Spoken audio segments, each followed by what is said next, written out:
চকচকে করে সাবান দিয়ে ঘষা মুখ একদম পরিষ্কার পরিচ্ছন্ন করে নিয়েছি। কারণ কি, আমি আর সোনায় যাব জন্মদিন। হ্যাঁ, সোনার বন্ধুর আজকে জন্মদিন, যার জন্য সেরকম কিছুই করবো না, হালকা একটু লিপস্টিক দেবো। লিপস্টিক দিলেই মুখটা দেখবো একটু অন্যরকম লাগে। হ্যাঁ, আমাদের বেশি কীরকম সাজতে হয় না, আমরা হলাম গৃহিণী, এর জন্য হালকা লিপস্টিক দিলাম আর ড্রেসটা পরে নিলাম।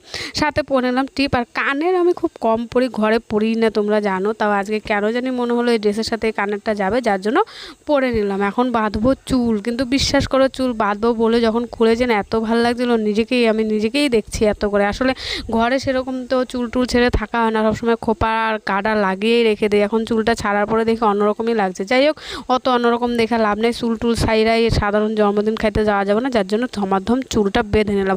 আর আমি এই স্টাইলটাই বেশি করি, কেন জানি না, আমার স্টাইলটা আমার মুখে ফুটে বেশি। এক পাশ বাঁধলেই দেখবে তোমরা কত ভালো লাগছে আমার, এই দেখো।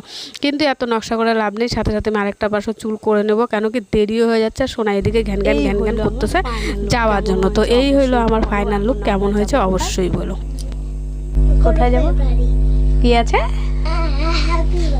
হ্যাঁ, আমরা এখন যাবো হ্যাপি বার্থডে সোনার বন্ধুর বাড়ি।